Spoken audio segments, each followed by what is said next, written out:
በሽተኛ ካልሆን በቀር ረዘም ያለ ጊዜ ንጹህ፣ ረዘም ያለ ጊዜ ብቻ አይደለም፣ ውለንም ስንበላ መጥነን እንብላ።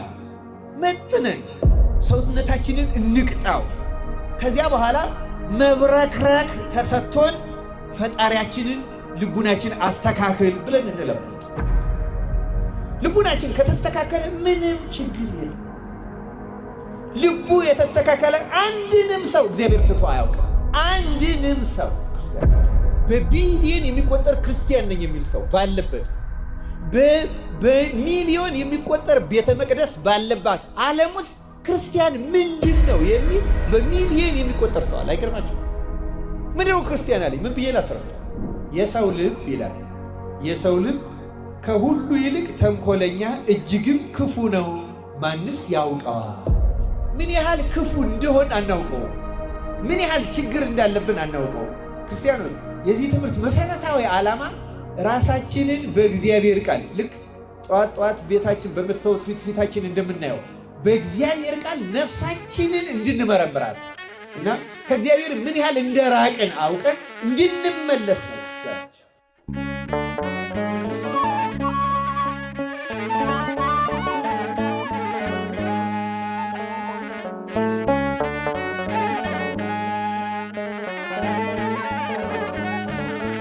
በስመ አብ ወወልድ ወመንፈስ ቅዱስ አሐዱ አምላክ። እስኪ አብረና ማትብ። በስመ አብ ወወልድ ወመንፈስ ቅዱስ አሐዱ አምላክ። በስመ አብ ወወልድ ወመንፈስ ቅዱስ አሐዱ አምላክ አሜን። በቸርነቱ በመግቦቱ ሳይለይ እስከዚች ሰዓት ያደረሰን የአባቶቻችን አምላክ ልዑለ ባሕርይ እግዚአብሔር ስሙ ለዘላለም የተመሰገነ ይሁን። አበው አይንተ እግዚአብሔር ካህናት፣ ላይካነ ምስጢር ዲያቆናት፣ መምህራነ ወንጌል፣ ዘማሪያን፣ ዘማሪያት፣ በዚህ ያላችሁ ሁላችሁ አባቶች፣ ወንድሞች፣ እናቶች እና እህቶች እንደምን ዋላችሁ? እንደምን ሰነበታችሁ? እንደምን አመሻችሁ? አሜን። ልዑለ ባሕርይ እግዚአብሔር አምላካችን ስሙ ለዘላለም የተመሰገነ ይሁን። እንደ እግዚአብሔር መልካም ፈቃድ ዛሬ የምንማማርበት የትምህርታችን ርዕስ እግዚአብሔርን ማሳየት የሚል ይሆናል። መነሻ የምናደርገው የመጽሐፍ ቅዱስ ክፍለ ምንባብ ኦሪት ዘፍጥረት ምዕራፍ 39 ከቁጥር 1 እስከ 6 ያለውን ይሆናል። እኔ በንባብ አሰማችኋለሁ፣ አትኩራችሁ ስሙ። እግዚአብሔር አይነ ልቡናችን ይክፈትልን። ልክ ውሃን በውስጡ የሚያሳልፍ ቧንቧ ያለፈውን ውሃ እንደማያስታውሰውና እንደማያውቀው እየሰማን የእግዚአብሔር ቃል በውስጣችን እያለፈ ስንሰማው ስሜት ሊኖረን ይችላል። ግን ከሆነች ደቂቃ በኋላ የማናስታውሰው አይነት ፍጥረት ከመሆን እግዚአብሔር ያድነን። ሚዲያው እንደዚህ አድርጎናል። አሁን ዝም ብለን የሆነ ማስታወቂያ እናያለን፣ የሆነ ነገር እንሰማለን እና አእምሯችን ላሽቋል፣ ደክሟል፣ እንደዚያ ሆኗል። ስለዚህ እዚህ መታችሁ ስንቀመጥ እግዚአብሔርን መለመን፣ ህሊናን ትንሽ ሰብሰብ ማድረግ እና ለእግዚአብሔር ቃል የሚገባ ልቡና እንዲኖረን ራስን ማስተካከል በጣም አስፈላጊ ነው እና አሁን ይህን አስቀድሜ ማሳሰቢያ ያስቀደምኩት 6 ቁጥሮች ናቸው ማነብላችሁ።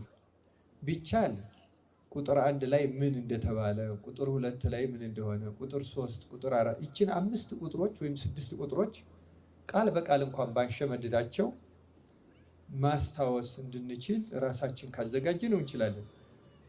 አእምሮ በነገራችን ላይ እንዳስለመዱት ነው። ካስለመዳችሁት ትችላላችሁ፣ ካላስለመዳችሁት እንዲሁ እንደ ቧንቧ ነው የምትሆኑት። ምንም ያህል ብትሰሙ፣ ሚካኤል ቢናገር፣ ገብርኤል ቢናገር በህይወታችን ውስጥ ለውጥ አይመጣም። ራሳችንን ካዘጋጀነው ደግሞ አንዷ ቃል ህይወታችን ለመለወጥ ብቁ ትሆናለች። ያን የሚያደርገውም እግዚአብሔር ራሱ ነው። እኛ ስንዘጋጅ እግዚአብሔር በእኛ ህይወት ውስጥ ለውጥ እንዲመጣ ያደርጋል። ያ እንዲሆን አምላካችን እግዚአብሔር በቸርነቱ ይርዳል። ስለዚህ በንባብ አሰማችኋለሁ፣ እጠይቃችኋለሁ፣ አትኩራችሁ ስሙ። ዮሴፍ ግን ወደ ግብፅ ወረደ። የፈርዖን ጃንደረባ የዘበኞቹ አለቃ የሚሆን የግብፅ ሰው ጲጥፋራ ወደ ግብፅ ካወረዱት ከእስማኤላውያን እጅ ገዛው። እግዚአብሔርም ከዮሴፍ ጋር ነበረ፣ ስራውም የተከናወነለት ሰው ሆነ። በግብፃዊው ጌታውም ቤት ነበረ። ጌታውም እግዚአብሔር ከእርሱ ጋር እንዳለ እርሱ የሚሰራውንም ሁሉ እግዚአብሔር በእጁ እንዲያከናውንለት አየ። ዮሴፍም በጌታው ፊት ሞገስን አገኘ፣ እርሱንም ያገለግለው ነበር።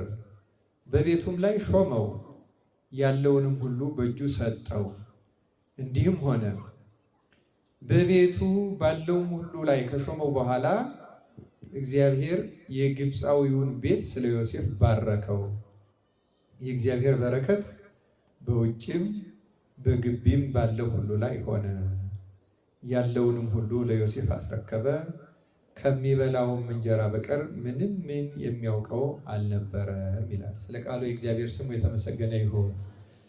አሁን ቁጥር 3ን እደግምላችኋለሁ እና ቁጥር 3ን ከሰማችሁ በኋላ ደግማችሁ ጥያቄን አቀርባለሁ። ቁጥር 3 እንዲህ ይላል፣ ጌታውም እግዚአብሔር ከእርሱ ጋር እንዳለ እርሱ የሚሰራውን ሁሉ እግዚአብሔር በእጁ እንዲያከናውንለት አየ ይላል። አየ ተብሎ የተነገረለት ማን ነው? ማን ነው ያየው? እንግዲህ መስማት መልመድ ማድመጥ እና መስማት ይለያያል። በእኛ ቤተክርስቲያን ሊቃውንት ዘንድ ስለ ዮሐንስ መጥምቅ የሚባለውን ታስታውሳላችሁ አይደለም? ዮሐንስ መጥምቅ እኔ በበረሃ የሚጮህ ሰው ድምፅ ነኝ ብሏል አላለ?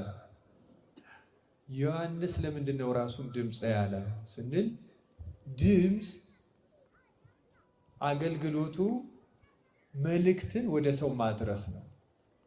ለምሳሌ አሁን እኔ በዚህ በድምፅ ማጉያ ድምፅ ማጉያ ነው የምንለው ራሱ በድምፅ ውስጥ መልእክት ይመጣል። መልእክቱ ወደ ልቡናችሁ ይገባል፣ በአይምሯችሁ ይቀረጻል። ድምፁ ግን ይጠፋል። ወዲያው ተናግሬ ስጨርስ ድምፁ የለም። አይደለም ነው አይደለም? አሁን ድምፁ ብቻ ነው የሚጠፋው፣ መልእክቱ ነው የሚጠፋው? እናንተ ጋር ነው ጥያቄው። የሰማችሁ ነው አይደለም?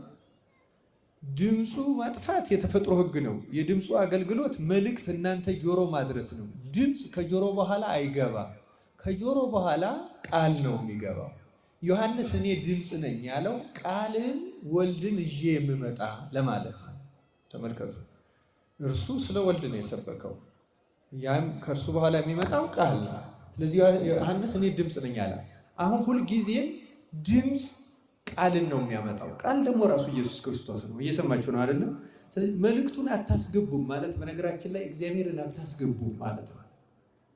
ከድምፁ ጋር አልፎ መሄድ ከሆነ እኛ ጋር ችግር አለ ማለት ነው።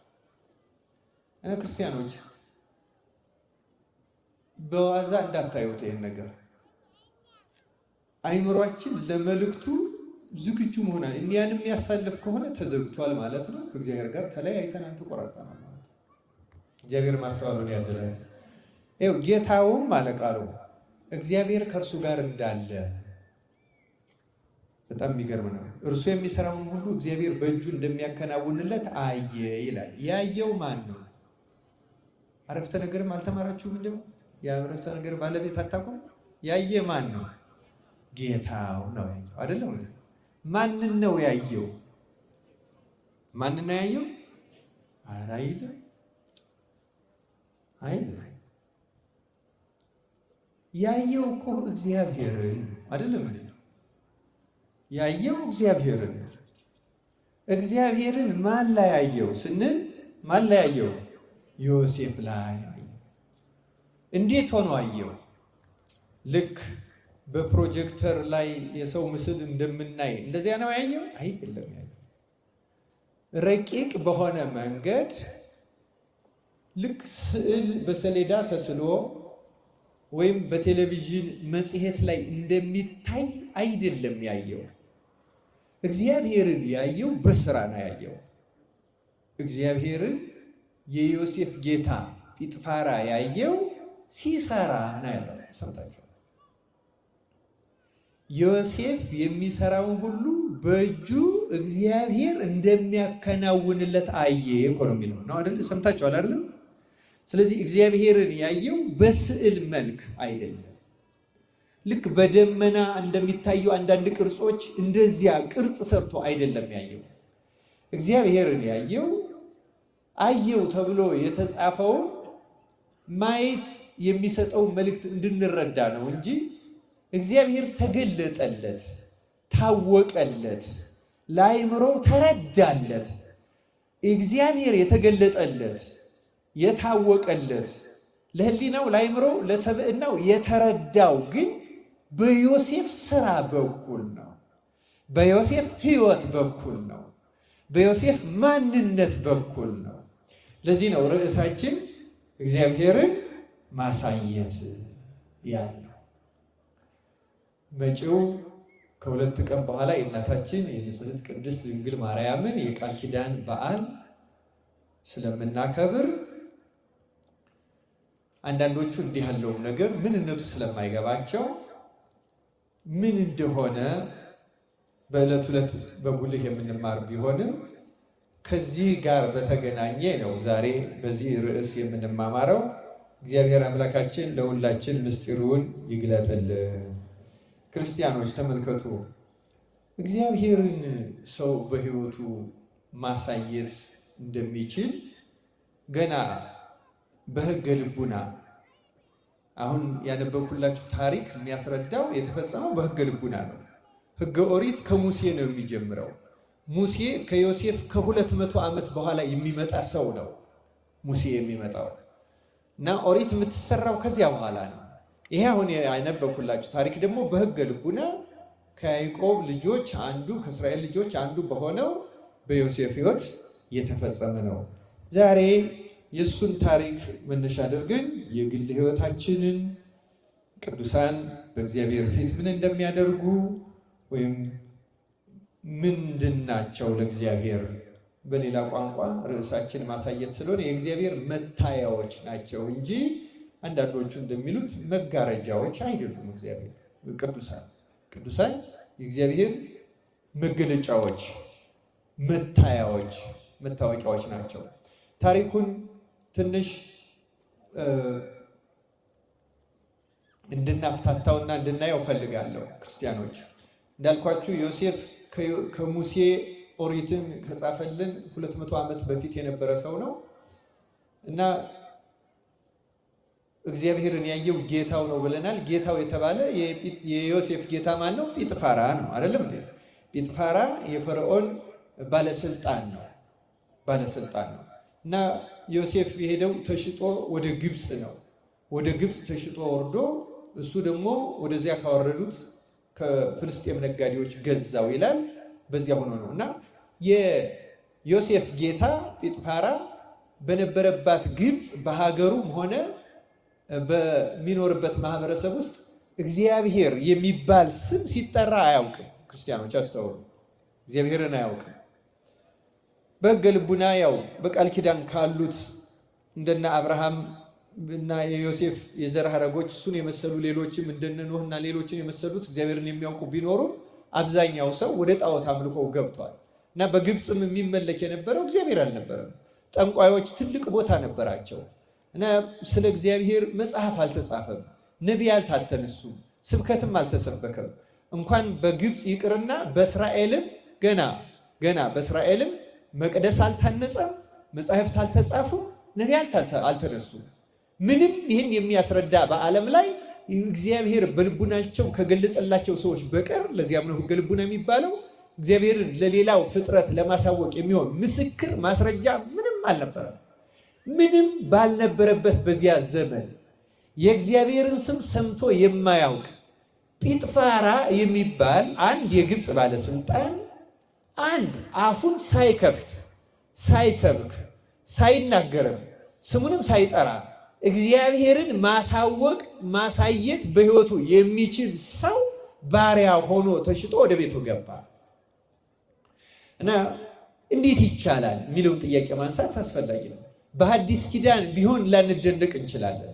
በዚያ ዘመን አንድ ሰው እግዚአብሔር እንዴት እንዲህ ሊያሳይ ይችላል? እንዴት ነው ዮሴፍ እግዚአብሔርን ያሳየው? ይሄ ቀላል ነገር አይደለም ክርስቲያኖች። አሁን እኛ በክርስትናው ዘመን ያለን መርገም ተሽሯል፣ ፍዳ ተወግዷል፣ ሙስና መቃብር ድል ተነስተዋል። አካላዊ ቃል ሰው በመሆኑ ምክንያት ሰው ከባሕርይ መለኮት ተሳታፊ ሆኗል። ንጽሕት ቅድስት ድንግል ማርያም የባሕርያችን መመኪያ በመካከላችን አለች። በየዕለቱ የእግዚአብሔር ቃል ይሰበካል። በየዕለቱ በጧት በማታ ይጸለያል። በየዕለቱ ብዙ የእግዚአብሔር ነገር ይነገራል። ይህ ሆኖ አለባበሳችን የማማሩን ያህል አንዳችንም ደግሞ እግዚአብሔርን የምናሳይ ሰዎች አለመሆናችን ደግሞ አሳዛኝ ነው። አሳዛኝ ነው። እንኳን በሕይወታችን በንግግራችን እንኳን አልቻልንም። በእውነቱ በንግግራችን እርግጥ ንግግር ጌታ እንዳለው በአፍ የሚወጣው ከልብ ስለሆነ ልባችን ካልተስተካከለ ንግግራችን ሊስተካከል አይችልም። እንዲያውም ስለ ምዕመናንም አይደለም የምናገረው፣ ስለኛ በመድረኩ ላይ ቆመን ሳናፍር እናስተምራለን የምንለው አስተማሪዎች ራሱ ውጤቱ አንዱ ማናመጣው እግዚአብሔርን እንደመሰለን ደራሲ በምናቡ ገጸ ባህሪን እንደሚስለው ከመጽሐፍት ተነስተን በህሊናችን የሳልነውን እግዚአብሔርን እንናገራለን እንጂ በመጽሐፍት የተገለጸውን በቅዱሳን የታየውን በትርጓሜ የተምራራውን በንግግር እንኳን ማሳየት የማንችልበት ጊዜ ማለት ይህ ጊዜ ነው። እንኳን በሕይወታችን እንኳን በኑሯችን እንደ ጲጥፋራ ያለ ስለ እግዚአብሔር ሰምቶ የማያውቅ አሁን በቻይና በህንድ ያሉ ሰዎች አሉ፣ ስለ እግዚአብሔር ሰምቶ የማያውቁ። እኔ ራሴ የዛሬ 10 ዓመት ገጥሞኛል። ለአገልግሎት አውስትራሊያ ቆይቼ ስመለስ በቻይና ነበረ። ቻይና አንድ ቀን ውሎ ስለነበረን ጎብኝተን ጾም ነው፣ እንደዚህ የነቢያት ጾም ወቅት ነበረ። ባለ ታክሲውን ሬስቶራንት ወሰደን አለውና የምንፈልገው ምግብ ለመግለጽ እንደው ቀላል መስሎን እንጾማለን አለ። እንጾማለን ስንለው እስላሞች ናቸው ወይ አለ። እነሱ የሚያውቁት የሚጾም እስላም ነገራችን እውነተኛ ታሪክ ነው ነገራችን። ክርስቲያንን ስንለው ምን ነው ክርስቲያን አለ። ወይስ ክርስቲያን ደነገጥኩኝ። ክርስቲያን የሚባል መኖሩን የማያውቅ ሰው ስለመኖሩ አላውቅም። ምንድነው ክርስቲያን አለ? ምን ብዬ ላስረዳው? ክርስቶስን ሰምተው የማያውቁ ክርስቲያን አይተው የማያውቁ በዓለም እኮ ተመልከቱ፣ በቢሊየን የሚቆጠር ክርስቲያን ነኝ የሚል ሰው ባለበት በሚሊዮን የሚቆጠር ቤተ መቅደስ ባለባት ዓለም ውስጥ ክርስቲያን ምንድን ነው የሚል በሚሊዮን የሚቆጠር ሰው አለ። አይገርማችሁ? ምንድነው ክርስቲያን አለኝ? ምን ብዬ ላስረዳው? አሁን በዓለም ላይ ያ ቻይና ምንድነው ክርስቲያን ያለኝ ሰው እኔን አይቶ እግዚአብሔርን እንደ ጲጥፋራ በዮሴፍ ላይ እንዳለው ማየት ይቅርና አንድ ክርስቲያን በአገልጋዮቹ ላይ እግዚአብሔርን ማየት ዛሬ አይችልም። እግዚአብሔርን ማሳየት ቀላል፣ ስናነበው ቀላል ይመስላል። ዮሴፍ እኮ እኔ እግዚአብሔርን አሳያለሁ አላለም። እንደሚያሳይም አያውቅም። ጌታውንም ተመልከት እኔ ጋር የሆነ ነገር ታያለህ አላለም። ጌታው ግን ዮሴፍን በማየት ብቻ ረቂቁን አምላክ እግዚአብሔርን አየው። አይገርማችሁ? እና እኛ ክርስቲያኖች ተብለን የክርስቶስ ሥጋና ደም ተቀብለን በስሙ ተጠምቀን እርግጥ የስም ክርስቲያኖች ስለሆን ነው። በግብር ብንሆን እናሳየዋለን። በእርግጥ በግብር ብንሆን በስም በነገራችን ላይ በግብር መሆን ምንድን ነው ካል በግብር መሆን ማለት ሌላ ሰው መሆን ማለት ነው። ምንድን ነው ሌላ ሰው መሆን ማለት? ሌላ ሰው መሆን ማለት ተመልከቱ፣ ለክርስቲያን የማይገባ ጠባይ፣ አነጋገር፣ ሕይወት፣ ማንኛው ነገር ጠፍቶ በእግዚአብሔር ቃል እንደተጻፈው አዲስ ፍጥረት አዲስ ሰው ሆኖ መገኘት። ለምሳሌ አንድ ሰው ስመ ክርስትና የሚሰጠው ዝም ብሎ አይደለም። ሌላ ማንነት አግኝተሃል፣ ሌላ አዲስ ሰውነት አግኝተሃል ተብሎ ነው። በክርስትና የመጀመሪያው አዲስ ስም የሚሰጠው ክርስትና ሲነሳ ቢቻል በክርስትና ስም ብቻ መጠራት ነበረብን። አሁን ትተነዋል። ያ በክርስትና ስም ብቻ አዲስ ማንነት እንደያዝ ወደ ኋላው ማንነት ተመልሰናል። እኛ የሚቀጥለው ሁለተኛ አዲስ ስም የሚሰጠው ምንኩስና ላይ ነው። አንድ ሰው በተለይ ከመነኮሰ በኋላ እንደ ሕጉ እንደ ስርዓቱ ከሆነ የትናንትና ስሙን አይደለም ወላጆቹን ትውልዱን መናገር በእውነተኛው ሕግ ያስቀጣል። አሁን ራሱ ይህን የሚያደርጉ ብዙ መነኮሳት አሉ። በኢትዮጵያ አሉ፣ በሌሎችም አሉ። በተለይ በግብፅ ሕግ ነው። በግብፅ ሕግ ነው። እኔ አንድ ጊዜ አንድ የግብፅ ገዳም የሴቶች ገዳም ውስጥ አንዲት ኢትዮጵያዊት መነኩሴት አግኝቼ ተደነቅኩኝ። እንዲሁ የት ነበርሽ? ማን ነበርሽ? የት ጌታዋ መነኮሱሽ ስላት ይህንማ ከነገርኩህ ቀኖና ገባ ንስሐ ነው የሚሰጠኝ አለች። ክጄዋለሁ። እሱን እኮ መንኩሻለሁ። ሌላ ስም ተሰጥቶኛል፣ ሌላ ግብር አግኝቻለሁ። ለምን አንተ ራስህ የምትጠይቀኝ ኢትዮጵያዊት ናት ብለህ ነው? እውነቷን የምትኖረው የግብፅ ገዳም ውስጥ ኢትዮጵያዊት ነች ተብሎ አድሎ አይደረግባትም። ምክንያቱም ሌላ ህይወት ነው። ያ በክርስቶስ የሚኖሩት ህይወት ነው። በዜግነት የሚኖር አይደለም። በትውልድ የሚኖር አይደለም። በቋንቋ የሚኖር አይደለም። እኛ ደግሞ ያለንበትን ቦታ እናውቀዋለን።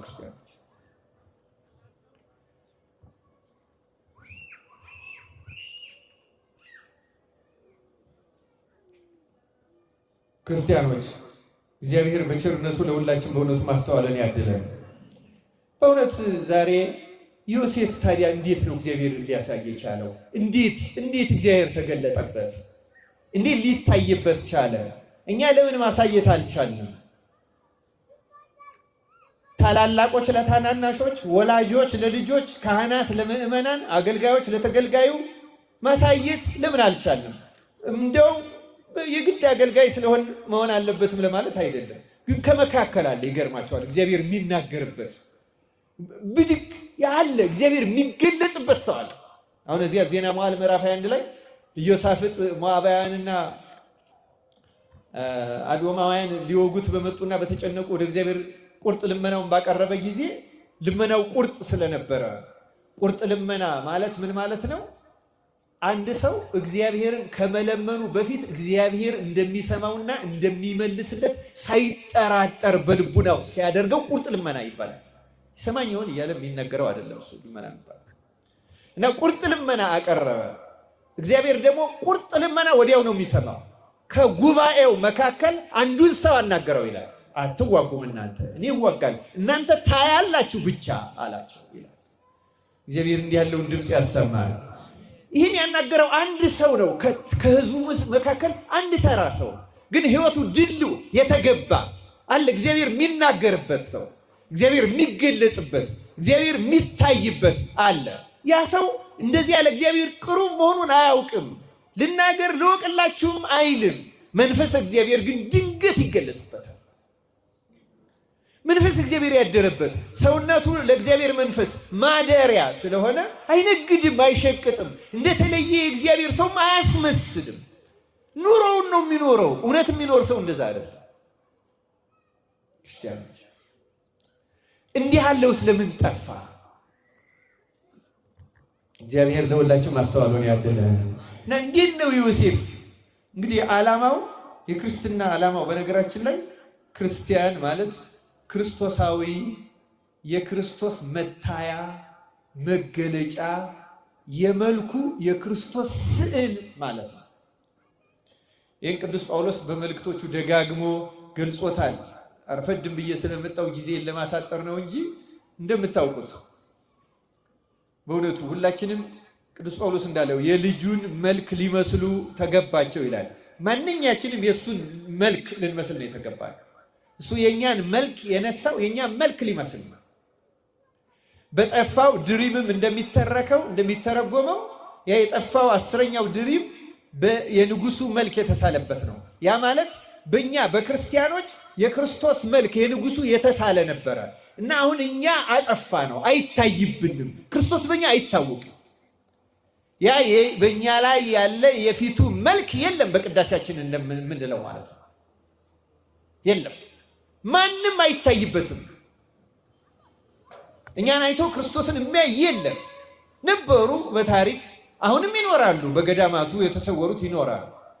ግን ይሄ ዘመን የእብለት የቅጥፈት ስለሆነ እውነተኛ ጸጋ ያላቸው የተሰወሩ ናቸው። በእውነቱ እርግጥ በየትኛውም ዘመን እዩኝም እወቁኝም ብለው ወጥተዋል። እና ክርስቲያኖች ሁላችንም ለዚህ የተፈጠርን ነበረ። በክርስቶስ አዲስ ፍጥረት ሆነን ስንፈጠር በተለይ ክርስቲያን ስንሆን መልኩን ለማሳየት እግዚአብሔርን ለማሳየት እግዚአብሔርን አይተን ለማሳየት ስንል እንግዲህ አንዳንድ ይሄ የማታለልም ዘመን ስለሆነ ብዙዎቻችን ጥያቄ ሊኖርን ይችላል። እኛ ብቻ አይደለንም። እንደውም ሐዋርያትም ይሄ ጥያቄ እንደነበራቸው መጽሐፍ ቅዱስ ያስረዳል። የዮሐንስ ወንጌል ምዕራፍ 14 ላይ ያለ አንድ ጥቅስ ማንበብ ይኖርብኛል። በእውነቱ ይህን ለመናገር እንዴት ነው ክርስቶስን የምናየውና የምናሳየው የሚለውን ትንሽ መግቢያ ለመስጠት መጀመሪያ ማለት ነው። ዮሐንስ ወንጌል ምዕራፍ 14 ላይ ለጌታ አንድ ጥያቄ ቀርቦለት ነበረ። ምንድነው?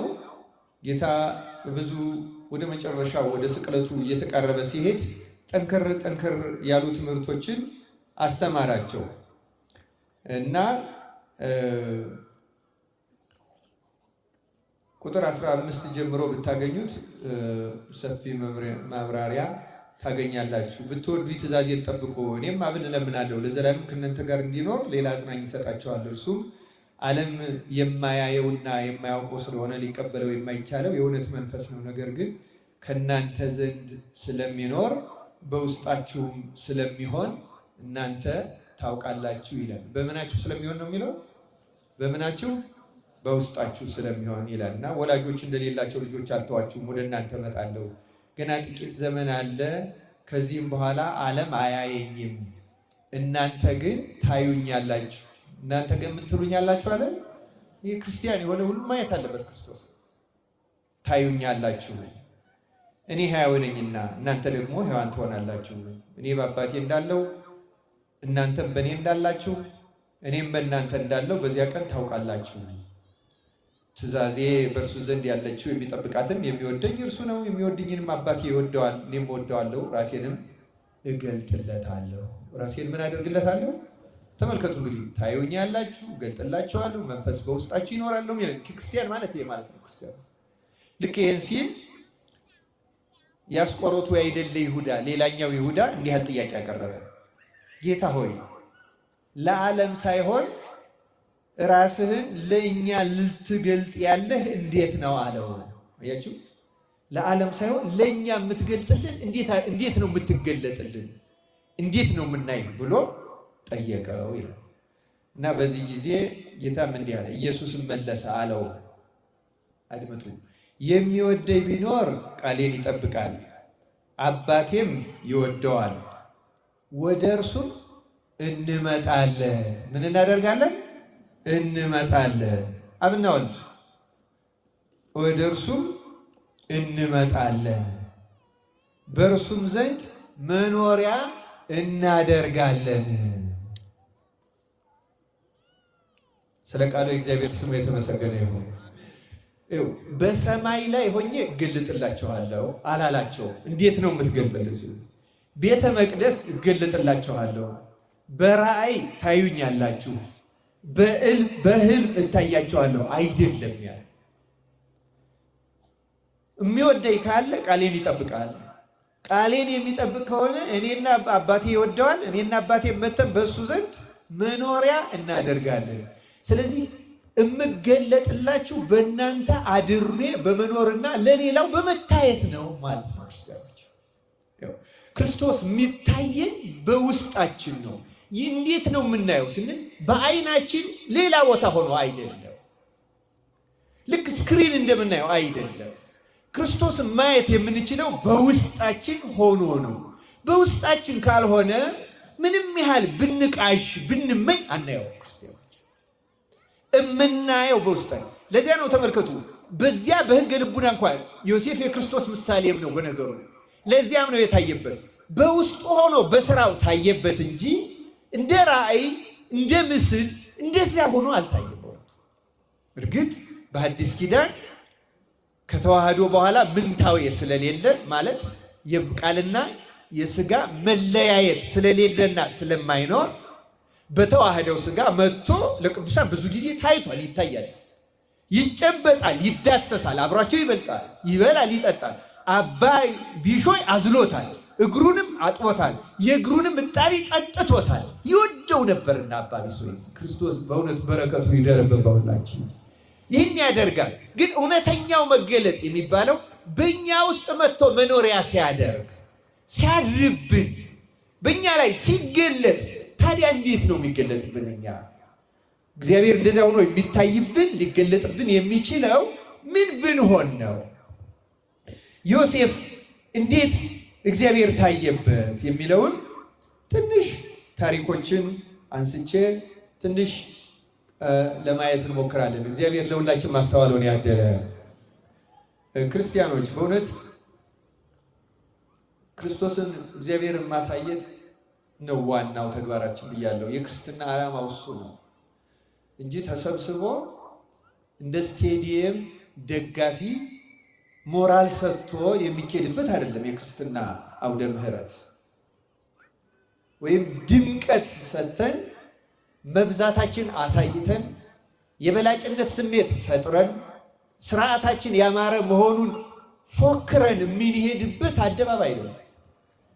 የማንኛውም እንቅስቃሴና ጉባኤ፣ ቅዳሴ፣ ማህሌት፣ ሳታት፣ ምህላ፣ ጸሎት፣ ዑደት ዓላማው እግዚአብሔርን ማሳየት ነው፣ ወይም እግዚአብሔርን ከኛ ጋር ማድረግ ነው። ክርስቲያኖች በቸርነቱ በእውነት ከኛ ጋር የሆኑ ግን እንዴት ነው የሚታየው? እንዴት ነው በእኛ መካከል የሚያድረው? ክርስቲያኖች ይህን ለማየት ነው ይህን በዮሴፍ ሕይወት የምናየው። ዮሴፍ እግዚአብሔርን እንዴት ለማሳየት ቻለ ስንል መጀመሪያ የዮሴፍ ገድሉ ራሱን ከወንድሞቹ ክፋት ስለጠበቀ ነው መልሱ። ዮሴፍ ምን ስላደረገ ነው? ከወንድሞቹ ክፋት። የወንድሞቹን ክፋት አሁን አላነበብኩላችሁም። ታሪኩን ግን ብዙ ጊዜ የምትሰሙት የምታውቁት ነው። ያነበብኩላችሁ ቅድም ኦሪት ዘፍጥረት ምዕራፍ 39 ቁጥር 1 እስከ 5 ነው። ኦሪት ዘፍጥረት ምዕራፍ 37 ስታነቡት ዮሴፍ መጀመሪያ ስራ በአባቱ ቤት እንዴት እንደጀመረ የ17 ዓመት ልጅ ሲሆን ከዚያው በግ ጥበቃ ወደ ወንድሞቹ ሲወጣ ወንድሞቹ ከሱ በላይ 10 ወንድሞች አሉት፣ ታላላቆቹ ናቸው። በዚያ በልማድ ይኖሩ ስለነበረ ከአባታቸው ቅድስና ይልቅ ክፋት ተጠናውቷቸው ነበር እና ዮሴፍ የወንድሞቹን ክፋት ወደ አባቱ አመጣ ይላል። አልተባበረም። ክፋታቸውን አየ፣ ታዘበ። ምንም ቢሆን ታላላቆቼ ናቸው፣ ወንድሞቼ ናቸው፣ እነሱ ጥሩ ነው ያሉት ጥሩ፣ እነሱ መጥፎ ነው ያሉት መጥፎ ነው ብሎ ከወንድሞቹ ጋር አልተስማማም፣ አላበረም። ግን ታላላቆቹ ስለሆኑና ሊመክራቸው ስለማይችል ወደ አባቱ አመጣ። እግዚአብሔር ለዮሴፍ መጀመሪያ ጸጋ የሰጠው ራሱን ከወንድሞቹ ክፋት ስለጠበቀ ነው። ክርስቲያኖች መጀመሪያ ራስን በቤተሰባችን ውስጥ ክፉ ሰው ካለ እኛም ልንሆን እንችላለን። በነገራችን ላይ ስንሰማ ሌላውን እንላለን እንጂ ክፉዎቹ እኛም ልንሆን እንችላለን። ያን ክፋት ግን ከማህበረሰብ ነው የምንወስደው፣ ከሰው ነው። በነገራችን ላይ ከታላቅ ሊሆን ይችላል፣ ከወላጅ ሊሆን ይችላል፣ ከጎረቤት ሊሆን ይችላል፣ ከጓደኛ ሊሆን ይችላል፣ ከሰፈሩ ከማህበረሰቡ ሊሆን ይችላል። ምክንያቱም አንዳንዱ ክፋት የማህበረሰብ ባህል ሆኗል፣ መገለጫ ሆኗል። ልክ በሐረር እናትን እየተሳደቡ መናገር ልማድ እንደሆነ ማለት ነው። አሁን የአዲስ አበባ ሆኗል። ምን አሁን የአዲስ አበባ ብቻ የኢትዮጵያ ሆኗል። እግዚአብሔር እንዲህ ያለውን በሽታ ነቅሎ ይጣልልን እና ክርስቲያኖች አስተውሉ። ክፋት ቀላል ነገር እንዳይመስላችሁ። አንዳንድ ጊዜ ስንሰማው እንዲሁ እኔ አሁን ክፋት አለብኝ የሚል ህሊና ሊመጣብን ይችላል። እንዲህ ይላል የእግዚአብሔር ቃል ትንቢተ ኤርምያስ ምዕራፍ 17 ቁጥር 9 ላይ የሰው ልብ ይላል የሰው ልብ ከሁሉ ይልቅ ተንኮለኛ እጅግም ክፉ ነው፣ ማንስ ያውቀዋል? ይህ እግዚአብሔር ቃል ነው። ይሄ ለአበበ ወይም ለገብረ ማርያም ለወለተ ማርያም የተጻፈ አይደለም። አጠቃላይ ስለ ሰው ባህሪያችን በጣም ደካማ ነው። ክፋት የሚስማማው ነው። ክፋት ብቻ አይደለም፣ ቅድስናም ጽድቅም በጎነትም እኮ ይስማማዋል። ግን የሰው ልብ ነው የሚለው የእግዚአብሔር ቃል ከሁሉ ይልቅ ተንኮለኛ እጅግም ክፉ ነው፣ ማንስ ያውቀዋል? ሌላው ቀርቶ ይገርማቸዋል። ምን ያህል ክፉ እንደሆን አናውቀው፣ ምን ያህል ችግር እንዳለብን አናውቀው። ክርስቲያኖች የዚህ ትምህርት መሰረታዊ ዓላማ ራሳችንን በእግዚአብሔር ቃል ልክ ጠዋት ጠዋት ቤታችን በመስታወት ፊታችን እንደምናየው በእግዚአብሔር ቃል ነፍሳችንን እንድንመረምራት እና ከእግዚአብሔር ምን ያህል እንደራቅን አውቀን እንድንመለስ ነው ክርስቲያኖች። እግዚአብሔር በቸርነቱ ይመልሰን። የሰው ልብ በጣም ክፉ ነው ይላል። በጣም አድሏዊ ነን እኛ። ህሊናችን የተለማመደው ነገር ስለሆነ ትክክል የሚመስለን ችግር ያልሆነ የሚመስለን በእግዚአብሔር ቃል ሲታይ በጣም አደገኛና ስህተት ሊሆን ይችላል። ክርስቲያኖች አንድ ታሪክ ረጅም ቢሆንም ባጭሩ ልተርክላችሁ። ስለ የሰው ልብ ምን ያህል ከባድ እንደሆነ ትንቢተ ኤርምያስ ላይ የተገለጸው ቃል ምን ያህል ትክክል እንደሆነ እንድናይ አንድ ትልቅ ቅዱስ ላንሳ። ሊቀ ሐዋርያት ቅዱስ ጴጥሮስን ታውቁታላችሁ አይደለም? በረከቱ በሁላችን ይደርብን። ቅዱስ ዮሐንስ አፈወርቅ እንደሚለው እነዚህን ታሪኮች የምናነሳቸው እግዚአብሔር ለእኛ ማስተማሪያ ስለገለጣቸው ነው እንጂ አሁን ቅዱስ ጴጥሮስን የምንወቅስበትና የምንነቅፍበት አቅምም ሁኔታም ኖሮ አይደለም። ክርስቲያኖች ያንን እግዚአብሔር ከህሊናችን ያረቅ። ግን የሰው ልብ ምን እንደሆነ ደግሞ የቅዱሳን ሕይወት ያሳያል። በነገራችን በቅድስና ያሉ ሰዎች እንኳን በልቡናቸው ውስጥ ምን ያህል ድካም ይገኝባቸው እንደነበረ የቅዱስ ጴጥሮስን ረጅም ታሪክ እኔ አልተርክም። አንዳንዶቹን ነገሮች ግን ማስታወስ ፈልጋለሁ። ቅዱስ ጴጥሮስ ጌታ መጀመሪያ ከጠራቸው 4 ሐዋርያት ውስጥ አንዱ ነው። የእንድርያስ ወንድም ነው። ስለዚህ ከመጀመሪያዎቹ ሐዋርያት ነው። እስከ መጨረሻው አልተለየም። ዋና ዋናዎቹን ነገሮች ለማንሳት በፊልጶስ ቂሳሪያ ጌታ ሰዎች የሰው ልጅ ማን ይሉታል ብሎ ሲጠይቅና አንዳንዶች ኤርምያስ፣ አንዳንዶች ሙሴ፣ አንዳንዶች ኤልያስ ወይም ከነቢያት አንዱ ነው ይላሉ ሲል እናንተስ ማን ትሉኛላችሁ ብሎ ሐዋርያትን ሲጠይቃቸው ቅዱስ ጴጥሮስ ምን ብሎ ነው የመለሳል? አንተ የማን ልጅ ነህ? የሕያው እግዚአብሔር ልጅ ነህ አይደል? ጌታ ምን ብሎ መለሰለት? ይህንን ሥጋህና ደምህ አልገለጸልህም ማለት። ስለዚህ ተመልከቱ፣ ቅዱስ ጴጥሮስ ገና ደቀ መዝሙር በነበረበት በመጀመሪያው ዓመታት መንፈስ ቅዱስ ምስጢር ገልጾ ያናገረው ሐዋርያ ነበር። ክርስቶስን ወልደ እግዚአብሔር ነህ ብሎ መጀመሪያ የመሰከረ ሐዋርያ ቅዱስ ጴጥሮስ ነው። በዚህም የተነሳ አንተ አለት ነህ፣ በዚህችም አለት ላይ ቤተክርስቲያኔን እሰራታለሁ፣ የሲኦል ደጆችም አይችሏትም ብሎ የክህነት መሰረት የክህነትን ቁልፍ መሰረት መጀመሪያ የጣለው በጴጥሮስ ልቡና ላይ። በረከቱ በሁላችን ይደረብ። ጴጥሮስ እንዲህ ያለ ሐዋርያ ነው። ጴጥሮስ ከዚያ በኋላ ብዙ ታምራት፣ በኋላ ልራመድ አለ፣ ተራመድ አለው። ብዙ አጋንንትን አወጣ፣ ብዙ ነገር አደረገ። በኋላም ሰው ሁሉ እረኛውን እመታለሁ፣ በጎቹ ይበተናሉ የሚለው ትንቢት ይደርስ ይፈጸም ዘንድ ዛሬ የሰው ልጅ ስለ እናንተ ተላልፎ እናንተም ከኔ ትሸሻላችሁ ሲል ሌሎች ሁሉ ቢክዱ እኔ ግን አልክድህም አለ ጴጥሮስ። ላለመካድም ሞከረ። የማርቆስን ጆሮ ቆረጠ። ያ ስሜቱ ነው። ክርስቲያኖች የሚችለውን አድርጓል ቅዱስ ጴጥሮስ። በኋላ ግን ሳያውቀው ክዶ ተገኘ። ዶሮ ሳይጮህ ስንት ጊዜ ትክደኛለህ ብሎታል። እንዳለው ክዶ ተገኘ። ግን ጌታ ደግሞ በኋላ ጴጥሮስ ሆይ ትወደኛለህን? አዎ ጌታ ሆይ እንደወደህ አንተ ታውቃለህ እያለ በጎችን ጠብቅ፣ ግልገሎችን አሰማራ፣ ጠቦቶችን ጠብቃለና የስልጣነ ክህነትን ቁልፍ መጨረሻ ሰጠው። ሰዎች እንዳያቆስሉት ተከላከለለት። እንዳያቆስሉት ማለት ምን ማለት? አንተ እኮ የተሰቀለለት ክደሃል፣ አንተን እንዴት ፍጹም ሐዋርያ ነህ እንዳይባል የክህነትን ከተንሳኤው በኋላ የክህነትን ቁልፍ የሰጠው ለቅዱስ ጴጥሮስ። ስለዚህ ቅዱስ ጴጥሮስ ድክመትን ቢገኝበት በድክመቱ ልንነቅፈው አልተፈቀደልንም። እግዚአብሔር ይቅር ብሎታል፣ ትቶለታል። ስለዚህ ይህንን ስልጣን ተቀበለ። ከዚያ በኋላ ቅዱስ ጴጥሮስ ጌታ ካረገ በኋላ መንፈስ ቅዱስ ወርዶ 72 ቋንቋ ሲያናግር አይሁድ ጉሽ ወይን ጠጅ ጠጥተው ሰክረዋል ሲሉ ገና 3 ሰዓት ነው ብሎ መጀመሪያ የሰበከውና 3000 ነፍሳትን ያሳመነው ማን ነው? ቅዱስ ጴጥሮስ። ከ72 ቋንቋ ከሚናገር ከተለያየ ሀገር የመጡትን ሰዎች 3000 ሰዎችን ያሳመነ ቅዱስ ጴጥሮስ። በኋላ አንድ ቀን ከዮሐንስ ጋር ወደ ቤተ መቅደስ ሲሄዱ ደግሞ ሽባው ለመናቸው። የሐዋርያት ሥራ ምዕራፍ 5 ላይ እንደተጻፈው ምዕራፍ 3 ላይ እንደተጻፈው ሲለምናቸው እንሰጥ ዘንድ አንዳች የለንም፣ ያለንን እንሰጣለን፣ በጌታ በኢየሱስም ተነስና ተመላለስ አለው። ብድግ ብሎ ሽባው ተመላለስ። ተደነቁ። ሰዎች ሰሙት። ከዚያ በኋላ 5000 ሰዎችን አሳመነ። 8000 ማህበረ እስጢፋኖስ የምትባለው የተመሰረተችው በቅዱስ ጴጥሮስ ስብከት። ከዚህ በኋላ ቅዱስ ጴጥሮስ ሌሎች ታምራት ማድረግ ቀጠለ። የሐዋርያት ሥራ ምዕራፍ 8 ላይ እንደምናየው ልዳ ወደምትባለው ከተማ ሄዶ አንዲት ሴት ዶርቃ የምትባለውን ከሞተች በኋላ አስነሳ። ተመልከቱ። ሽባ ተረተረ። በ72 ቋንቋ የሚናገሩ ሰዎችን አሳመነ። ሽባውን ተረተረ። 8000 ሰዎችን አሳመነ። ሙት አስነሳ። ሙት ካስነሳ በኋላ ከዚያው ኢዮጴ ወደምትባል የባህር ዳርቻ ከተማ ሄዶ ስምዖን የሚባል ቁርበት ፋቂው ቤት ሲኖር አንድ ራእይ አየ። ማን? ጴጥሮስ። ምን አይነት ራእይ አየ? በ6 ሰዓት በቀን ሲጸልይ ውስጡ የረሃብ ስሜት ነበረው። ራእይ አየ። ራእዩ ምንድን ነው? በነጭ ድንኳን ከሰማይ ነጭ ድንኳን ወረደ። ድንኳኑ ላይ በብሉይ ኪዳን እንዳይበሉ የተከለከሉ እንስሳት፣ እነዚህ አርጃኖ፣ ውስስቱ፣ እባቡ ምናምኑ የሚያስጠሉት እንስሳት አሉባቸውና ተነስተህ ይህን አርደህ ብላ የሚል ቃል ደግሞ ሰማ። ይህን ሲሰማ ቅዱስ ጴጥሮስ እንዲህ አለ፣ ከልጅነት ጀምሮ የሚያጸይፍና ርኩስ ነገር በልቼ አላውቅም አለ። አሁንም የእግዚአብሔር ቃል እንዲህ ተናገረ፣ እግዚአብሔር የቀደሰውን አንተ አታርክሰው አለ እና ድንኳኑ ተመለሰ። ጸሎቱን ቀጠለ። እንደገና ድንኳኑ ሁለተኛ ወረደ። ተነስ ይህን አርደህ ብላ አለ። አንዳች የሚያረክስና የሚያጸይፍ ነገር ከልጅነት ጀምሮ በአፌ ገብቶ አያውቅም አለ።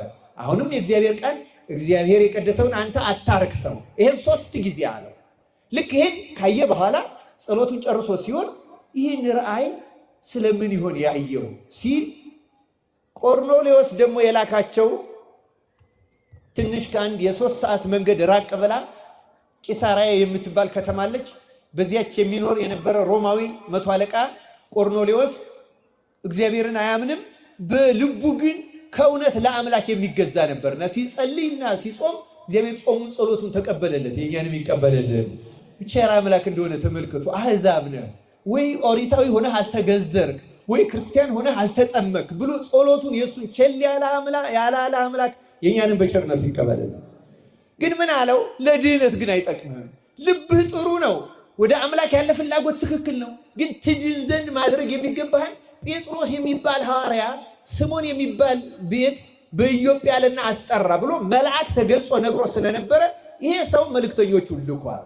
አሁን ተመልከቱ፣ እነዚያ መልእክተኞቹ ሲደርሱ ነው ጴጥሮስ ይህን ራእይ ያየው እና ይህን ራእይ ያየሁት ስለምን ይሆን እያለ ሲያስብ መንፈስ ቅዱስ በቃል እንዲህ ብሎ ተናገረ።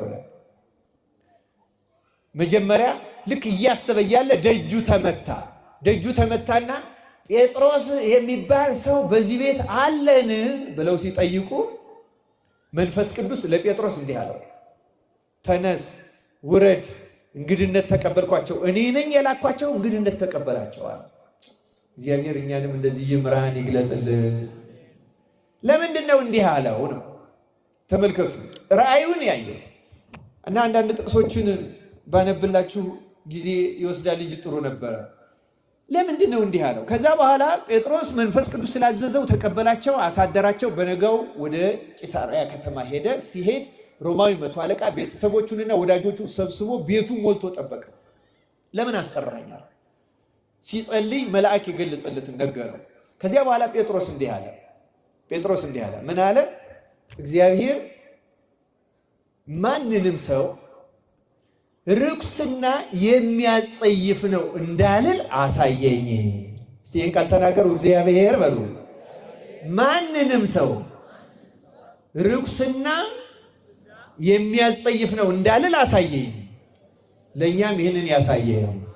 ተመልከቱ ጴጥሮስ፣ ተመልከቱ የነገርኳችሁ ሰው ነው። ምን አይነት ሰው ነው? ገና ከልጅነቱ የወልደ እግዚአብሔርን ማንነት ያወቀና የመሰከረ ሰው ነው። መንፈስ ቅዱስ ገልጾልሃል የተባለ ቢክድም ተመልሶ ስልጣነ ክህነት የተሰጠው ሙት ያነሳ 8 ሺዎች ያሳመነ ሽባ የተረተረ። ይሄ ሆኖ ግን ልቡና ውስጥ አንድ ችግር ነበረ። ምን አይነት ችግር? አሕዛብን በትውልዳቸው ከእስራኤል ውጭ የሆኑ ሰዎችን እግዚአብሔር ለሐዲስ ኪዳን ለክርስትና ይቀበላቸዋል ብሎ ለመቀበል ገና ልቡናው ዝግጁ አልነበረ። ተመልከቱ፣ መንፈስ ቅዱስ ወርዶበት 72 ቋንቋ ያናገረው በዓለም ሄዶ ዞሮ እንዲያስተምር ነው። አሁን ግን በራሱ ምድር በእስራኤል ያለውን ሮማዊ ሰው እንኳን ለመቀበል ዝግጁ አልነበረም። ስለዚህ አንተ አለው እነዚያን የማይበሉ እንስሳት ያሳየው፣ ርኩሳን የተባሉትን ያሳየው። አሕዛብ እንደዚያ ናቸው ለእስራኤል። ግን ደግሞ ተመልከት፣ እግዚአብሔር ተቀብሏቸዋል። በሐዲስ ኪዳን የሞትኩላቸው ለነሱ ነው። ሥጋዬን የቆረስኩት ደሜን ያፈሰስኩት ለነሱ ነው። እስራኤል በመገዘራቸው፣ አሕዛብ ባለመገዘራቸው። እስራኤል የመንጻት ሥርዓት ስላላቸው፣ አሕዛብ ስለሌላቸው። እስራኤል ትንቢት፣ መቅደስ፣ ካህን ስላላቸው፣ አሕዛብ ስለሌላቸው እነዚህ የረከሱ እነዚህ የተቀደሱ አይደሉም። በሐዲስ ኪዳን ክርስቶስ ለሁሉም አንድ ጊዜ ሞቷል፣ ሥጋውን ቆርሷል። አሁን በክርስቶስ ደም ዓለም ተቀድሷል። አንድም ሰው በእግዚአብሔር ፊት ርኩስ የለም። አታድላ። ወንጌል የሚገባቸው እስራኤል ብቻ ናቸው ብለህ አታስብ። ተቀበላቸው አለና መንፈስ ቅዱስ ገሰጸው፣ አስተማረው። ስለዚህ ነው አንድም ሰው ርኩስና የሚያጸይፍ ነው እንዳልን። ልካ ያ ራእይ ያየው ስለ ቆርኔሌዎስ ኖሯል። ቆርኔሌዎስ ሮማዊ ነው። ቆርኔሌዎስ አሕዛብ ነው። ቆርኔሌዎስ ያልተገዘረ ነው። ቆርኔሌዎስ ሕግና ስርዓት አያውቅም ብዬ ወደ ክርስትና እንዳልቀበለው እንዳልጸየፈው መንፈስ ቅዱስ አሳየኛል። ለእኛም እንዲህ ያለው ምስጢር ይግለጽልን፣ ያሳየኝ። እዩት፣ የሰው ልብ ማለት እንደዚህ ያለ ደካማ ነው። ጴጥሮስ 72 ቋንቋ የሚያገልጽ መንፈስ ቅዱስ ወርዶለት ሙት አንስቶ ሽባ ተርትሮ ለአሕዛብ የነበረው ማግለል ጥላቻ ማለት ይከብደኛል። ጥላቻም አልነበረውም፣ ግን በተለየ ርቀት ያያቸው ነበር። በጣም የሚገርመው ነገር ግን ይሄ ብቻ አይደለም። ቅዱስ ጴጥሮስ ይህን ራእይ አይቶ ቆርኔሌዎስና ቤተሰቡን ካጠመቀ በኋላ ከእስራኤል ምድር ወጥተው መጀመሪያ የሄዱት ከእስራኤል ድንበር ወዳለችው ወደ ሶርያ ነው። ወደ ሶርያ ወጥተው ማስተማር ከጀመሩ ክርስቶስ ካረገ ከጥቂት ዓመታት በኋላ ጳውሎስ ክርስቲያኖችን ሲያሳድድ ኖሮ ሳውል ማለት ነው ተጠምቆ ሐዋርያ ሆኖ ጳውሎስ ከሆነ በኋላ በሶርያ እያለ ጴጥሮስ አሕዛብና ከእስራኤል ወገን ሆነው ሁለቱም ክርስቲያን ሆነው ሲመጡ አሕዛብን ትቶ ወደ ማን ይሄድ ነበር ይላል? ወደ ወገኖቹ ወደ እስራኤል። ጳውሎስ በጥፊ የመታው በዚህ ምክንያት። ተመልከቱ፣ የቆርኔሌዎስን ራእይ ካየ በኋላ እስራኤልን በመፍራት እንዴት ከነርሱ ጋር በላህ እባላለሁ ብሎ አሁንም ያመራቅ አለቀቀው ነበር። ጴጥሮስ እንዲህ ያለ ነገር ካለቀቀው እኛን ይለቀናል? ሲመልስ ይለቀናል ወይ? እግዚአብሔር ፈውስን ለሁላችን ይላክልን። አድሎ በጣም ከባድ ናት። ወገን መምረጥ በጣም ከባድ ናት። ደግሞ ይህን ስላችሁ ጴጥሮስም አለቀቀውም እያላችሁ እንዳትጠቅሱ። ደፋሮች ነን እኛ፣ ለድካማችን አጋዥ ነው የምንፈልገው። እግዚአብሔር ሕሊናችን ይፈውስልን። ጴጥሮስ አድሎ አድርጓል ነበር፣ ውስጡ ግን ፍርሃት እንኳን አለቀቀውም ነበር። ከባድ ነው የሰው ልብ። ለዚህ ነው የሰው ልብ እጅግ አደገኛ፣ የሰው ልብ ከሁሉ ይልቅ ተንኮለኛ እጅግም ክፉ ነው የተባለ። የሰው ልብ በጣም ከባድ ነው። ክርስቲያኖች ከባድ ነው የሰው ልብ። እግዚአብሔር ልቡናችን ያጽዳልን። ክርስቲያኖች የእውነት ነው የምነግራችሁ፣ ልባችን በጣም ከባድ ነው። እንደምናስበው ቀላል አይደለም። እንደምንገምተውም ክርስቲያኖች አይደለም። ለራሳችን እንደሚመስለንም ቅኖችና የዋሆች አይደለንም። ብዙ ተንኮል፣ ብዙ ድካም፣ ብዙ ክፋት ያለብን ሰዎች ነን። ተንበርክከን ፈውሰን እፈወሳለሁ፣ እጠበኝ እነጻለሁ ነው ያለው እኮ ዳዊት አይደለም ያለው? በሂሶጵ እርጨኝ አለ እነጻለሁ ማለት። እግዚአብሔር ይጠበን፣ ይርጨን፣ ያንጻን፣ ያስተካክላል።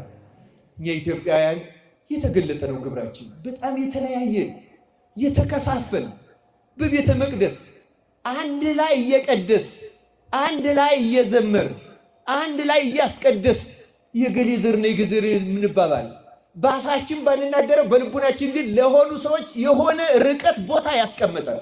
እጅግ ክፉ ልብ አለ። እንዴት ነው የሚታረቀን ታዲያ እግዚአብሔር? ለምን እንወቅሰዋለን እንዳልሰማን እንደሌለ? ይኸው ዮሴፍ ያደረገው ከወንድሞቹ ክፋት ራሱን ጠበቀ። ከሰማነው ካስያዙን በቃ ትብትብ አድርጎ ከያዘን ክፋት እግዚአብሔር ያላቀን። በጣም እንዴ ይሄማ ትክክል ነው እንላለን አንዳንዴ። ይሄማ ትክክል ነው እንዴ? ምን ነው ትክክል? ክርስቲያኖች በእውነቱ ይሄ በጣም አደገኛ ነገር ነው። ጊዜ ቢኖር ሰፋ አድርጎ መናገር ይገባ ነበር። ሰፊ ድክመታችን፣ ልባችን ብዙ ድካም አለው። እግዚአብሔር ከዚህ የልብ ክፋት ነፃ ያውጣ። እግዚአብሔር ልቡናችን ከተስተካከለማ አንዴ ነው የሚመለሰው። ክርስቲያኖች አንድንም ሰው አይተው።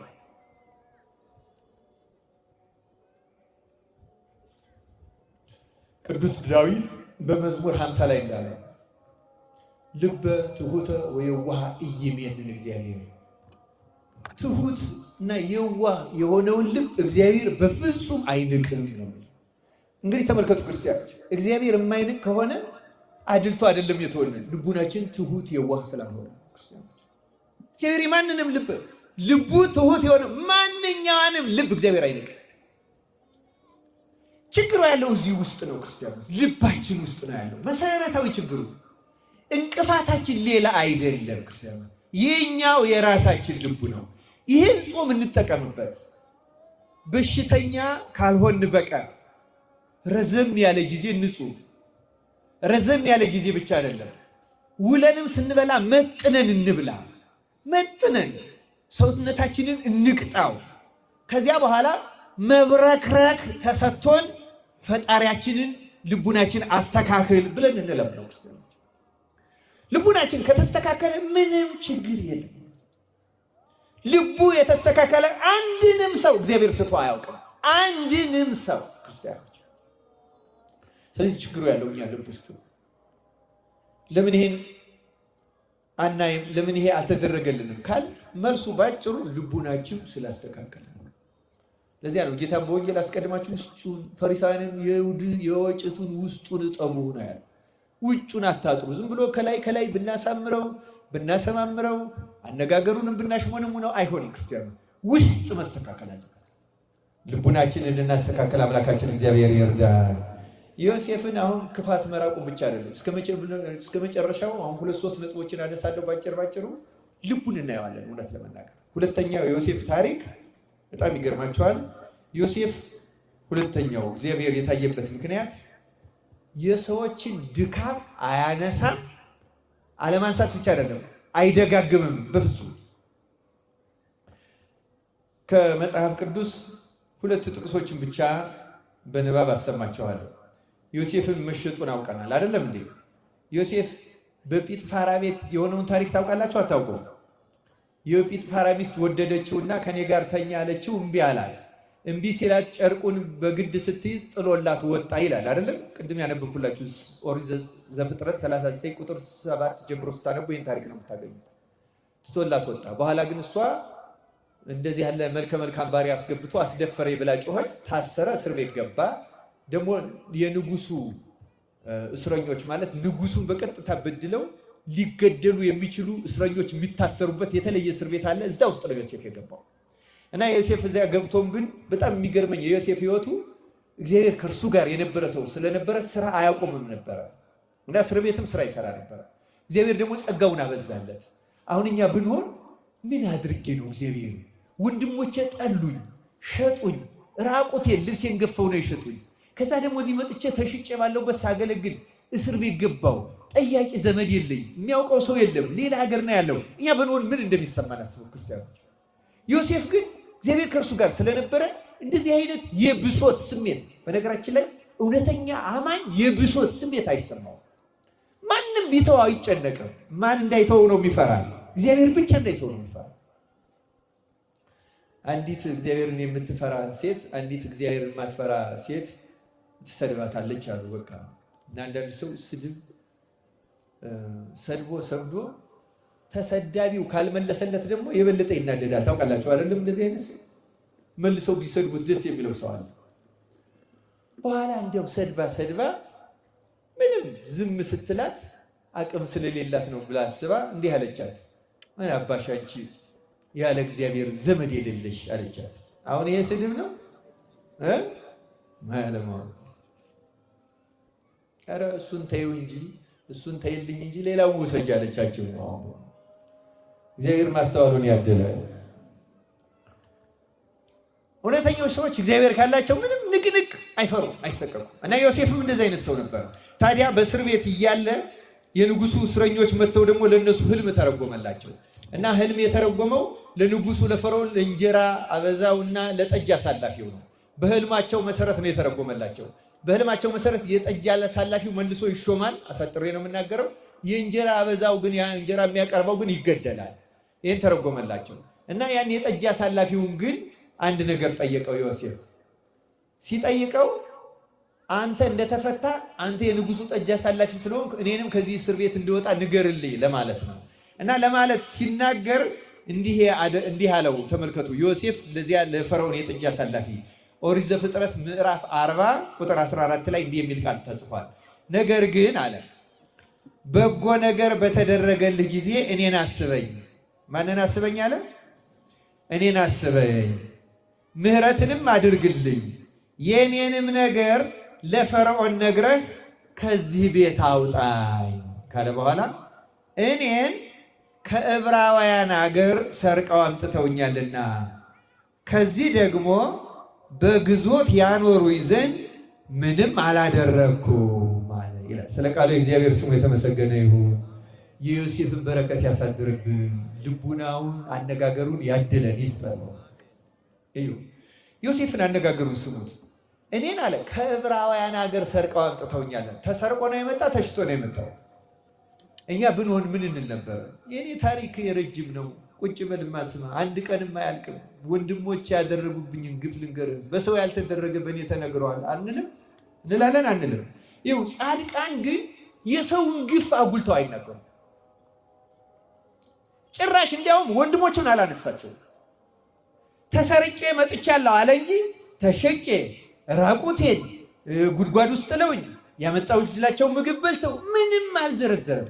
ሰው የእግዚአብሔር ሲሆን የበደለውን ሰው በደል አይዘረዝርም። እንዲህ ያለውን ልቡና ያሳደረብን።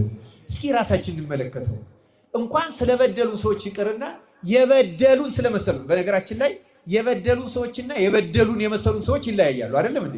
እኛ እንደተበደልን እያሰብን ላንበደል እንችላለን። አብዛኛዎቻችን እንዲያው የምናወራው እንደተበደልን እናወራለን እንጂ ላንበደልም እንችላለን። ግን ብንበደልስ፣ የተጨበጠ በደል ቢፈጸም፣ እውነተኛ ሃይማኖት ያለው ሰው እግዚአብሔር ዝም ብሎ አይታይም። ክርስቲያኖች እግዚአብሔር የሚታይባቸው ሰዎች የሰውን በደል የማይቆጥሩ ሰዎች ናቸው። ዮሴፍ የወንድሞቹን በደል አላነሳም። ሌላው ቀርቶ ረጅሙን ታሪክ በአጭሩ ልንገርህና ወንድሞቼ ለዚህ ግፍ አሳልፈው ሰጡኝ አላለም። ረጅሙን ማሳጠርም የለም፣ አጭሩን ማስረዘምም የለም። አሁን እኛ ስለ በደል ታሪክ ነው ምናወራው። የተረዳነውን የመሰለንን አብዝተን ነው የምናገረው። ሃይማኖት ቀላል አይደለም ክርስቲያኖች። ሃይማኖት ሌላ አይደለም። ሃይማኖት ረጅም የጸሎት መጽሐፍ መድገም አይደለም። ንገራል። ሃይማኖት የበደሉን ሰዎች በደል እንዳልበደሉን አድርጎ መተው ነው ክርስቲያኖች። እግዚአብሔር ይሄን በእውነት ያሳድርብን። ተው። በጣም የሚገርመው ደግሞ እሱ እነዚያስ ወንድሞች ሆነው ጲጥፋራና የጲጥፋራ ሚስት ገዙት፣ ተጠቀሙበት። እግዚአብሔር ስለነሱ የጲጥፋራን ቤት ባረከው። ግቢውን፣ ውስጡን፣ ውጩን በሀብት አትረፈረፈል። ይህን አድርጎ እንኳን እኔ ይህን አድርጌላቸው እነሱ ይህን አደረጉብኝ አላለ። ስለ እነሱም አልተናገረም። ምንድን ያለ? አሁንም ደግሞ አለ ከዚህ ግዞት ቤት ውስጥ ያኖሩኝ ዘንድ እኔ ምንም አላደረኩም ብሎ እሱ ምንም ጥፋት ስላለማጥፋቱ ተናገረ እንጂ የጲጥፋራ ሚስት ስላጠፋችው ጥፋት አልተናገረም። ምን አይነት ልቡና ነው ክርስቲያኖች? ምን አይነት ሕሊና ነው? ሃይማኖት እንደዚህ ነው የሚያደርገው። ኃጢአትንም ሰው እንኳን አሁን እኛ ኃጢአት እንኳን አብረን ብንሰራ እገሌ ያሰራን እገሌ ታሰራችን ነው የምንለው እንጂ እኔ እንዲህ አድርጌ ሰርቼ ብለን አንናዘዝም። ዝሙት እንኳን ብንፈጽም አታላኝ አታሎን እንደዚህ ነው የምንለው እንጂ እኔ ተታልዬ እኔ እንዲህ አድርጌ አንልም። ዮሴፍ ግን አላጠፋም ብቻ አይደለም፣ ግፍ ነው የተፈጸመበት። ግፍ ተፈጽሞበት ስለራሱ ምንም አለማድረግ እንጂ ስለሌላው አይመለከትም። እዚህ ግዞት ቤት ውስጥ ያኖሩኝ ዘንድ እኔ ምንም አላረኩም አለ እንጂ እንዲህ አደረጉብኝ የሚል ስለሌሎቹ አንድም ክስ አላነሳ። እንዲህ ያለችውን ነፍስ እግዚአብሔር ያድለን። ክርስቲያኖች ይህን የጾም እንጠቀምበት። እውነቴን ነው የምነግራቸው። የኛ ሕሊና ከሳሽ ነው። እንኳን እንደዚህ የበደልንን ሰው እኮ ያልበደልንን የማቴዎስ ወንጌል ምዕራፍ 17 ላይ አንድ ታሪክ አለ። ታሪኩ ምንድን ነው? አንድ ሰው ልጁን ጨረቃን እያየ እሳትና ውሃ ላይ እየጣለው በሽተኛ ልጅ ነበረው እና ወደ ደቀ መዛሙርቱ አመጣው። ደቀ መዛሙርቱ ያን ጊዜ ጸጋ ተሰጥቷቸው ሁለት ሁለት እያደረገ እየላካቸው እያስተማሩ አጋንንትን እያወጡ ድውያንን ይፈውሱ ነበረ። ይህም በሽተኛ አምጥቶ ወላጁ አባትየው ፈውሱልኝ አላቸው። ሞከሩ፣ ሊፈውሱት አልቻሉ። ታሪኩን ባጭሩ ለመናገር በኋላ ይሄ ሰው ልጁን ወደ ጌታ ይዞ ቀረበና ጌታ ሆይ ብዙ ጊዜ ልጄን እሳትና ውሃ ላይ ይጥለዋል፣ እንዲህ ያደርገዋል። ወደ ደቀ መዛሙርትህ አመጣሁት፣ እነሱ ግን ሊፈውሱት አልተቻላቸውም አለና ደቀ መዛሙርቱም ከሰሳቸው። እንዲገርማል። እየሰማችሁ ነው ክርስቲያኖች? ይኸውላችሁ በእንዲህ ያለው ጊዜ እንኳን ህሊናችን ወደ ክስ ያቀናል። ለዚያ ነው ጌታ ጠማማ ትውልድ እስከ መቼ ከእናንተ ጋር እኖራለሁ ብሎ ገሰጸው መጀመሪያ። ምክንያቱም ስለ ልጁ አለመዳን ደቀ መዛሙርቱ ሊያስወቅስ የሚችል እንኳን ካለ በእነሱ ድክመት ብቻ እንደተፈወሰ አድርጎ መናገር ግን አልነበረም። ግን ተመልከቱ፣ አልቻሉም። እርግጥ ደቀ መዛሙርቱም ጌታን ጠይቀዋል። ለምን አልቻልም እኛ ብለው ጠይቀውት ነግሯቸዋል። ስለ እምነታችሁ ማነስ ነው ብሏቸዋል። እነሱም የእምነት ማነስ ይገኝባቸው ነበረ። የእኛንም የእምነት ማነስ ክርስቶስ ያስወገድልን። ዋና ጉዳይ ግን ምን መሰላችሁ? ባልተበደል ነው። አሁን ደቀ መዛሙርቱ ይህን ሰው አልበደሉትም። ባልበደል ነው እንኳን እንከሳለን። ዮሴፍ ግን በምንም መንገድ የክስ መንፈስ አላደረበትም ነበረ።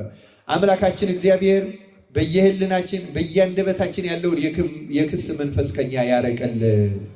በኋላ ዮሴፍ የፈርዖንን ህልም ተርጉሞ ተሹሞ ታላቅ ሰው ሆኖ ታሪኩን ታውቁታላችሁ ብዬ ገምታለሁ። ብዙዎቻችሁ ወንድሞቹ ሊገዙ መጡ። በኋላ ባወቁት ጊዜ አፈሩ።